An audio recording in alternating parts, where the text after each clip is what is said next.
I'm Sebastian St. James. A recession is almost inevitable, says a range of experts. Who are these experts and what doom and gloom are they predicting? This is Evan Lucas, Chief Market Strategist for InvestSMART. What do you have to say, Evan?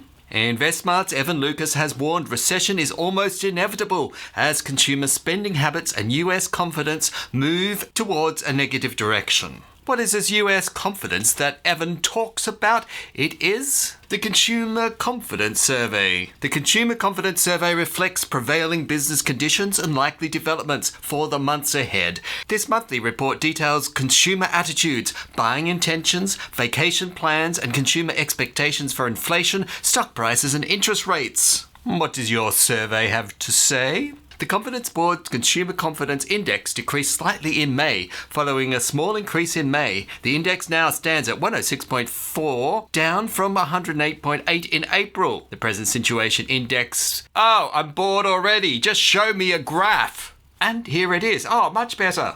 This goes from 2006 right up to today, and you can see there was a big dip there at the coronavirus in 2020. We hobbled along there at the bottom, came right up, and now we're slowly going down.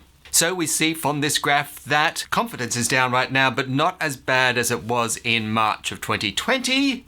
So that's good, but it's bad that it's going down. But I see something that's even lower. In 2008 and 2009. Wow, look at that. Okay, so we're nowhere near that. This is Elon Musk, CEO of Twitter. I'm sorry, not CEO of Twitter. Apparently he has too many bots. What do you have to say, Elon? A recession is inevitable at some point. As to whether there is a recession in the near term, that is more likely than not, Musk said. This is Hatzius, Chief Economist of Goldman Sachs. What do you have to say, Jan? We now see recession risk as higher and more front-loaded, economists led by Hatzius wrote. The main reasons are that our baseline growth plan is now lower and that we are increasingly concerned that the Fed will feel compelled to respond forcefully to high headline inflation and consumer inflation expectations if energy prices rise further, even if activity slows sharply. Inflation in the US. Let's investigate this. How high is it right now?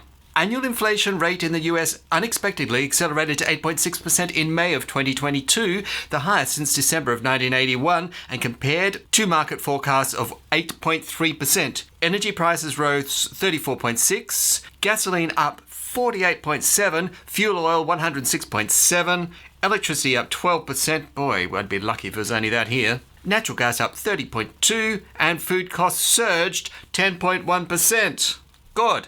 Now show me the graph. Well, here it is. Back in June 2021, the good old days, hardly any inflation at all. And from October 2021, it has been steadily growing. Little dip in April and 8.6%. Wow, that is quite a lot. Or is it? I mean, how much is this inflation now in comparison to, say, a few years ago? Here is a 5-year graph of the US inflation from 2018, nice and flat, 2020, flat. And then, wow, it's certainly coming up, isn't it? Yeah. 5 years, I can do 10. The 10-year graph almost looks like the 5, to be honest, except a longer flat. This inflation is quite extraordinary, as we can see. Okay, so extraordinary now, but how does it compare to, say, decades ago? Do you have data on that?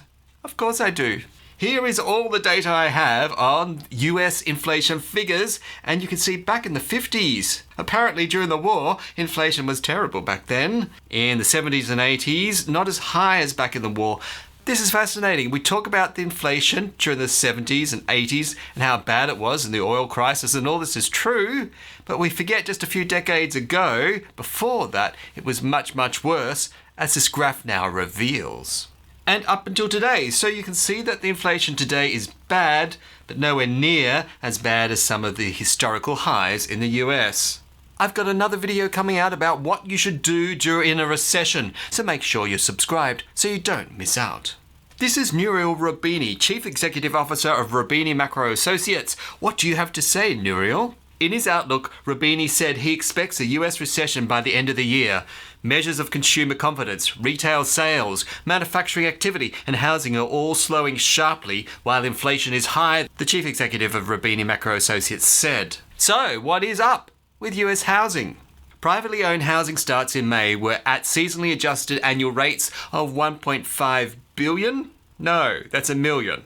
Relax. This is 14.4% below the revised April estimate of 1.8 million and is 3.5% below the May 2021 of 1.6 million. So housing significantly down.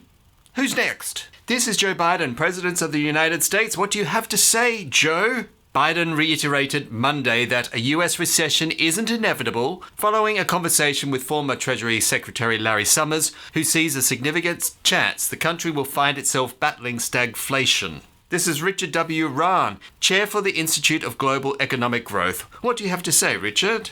Even if the Fed suddenly starts doing everything correctly, it will be some time before inflation drops because there is typically a long lag between changes in money growth and the rate of inflation. How will it end? A recession is likely inevitable, wrote Richard W. Rahn. So, doom and gloom from experts. How will the recession affect Australia? It's inevitable here. I've done a video on that. Go ahead and click on it here.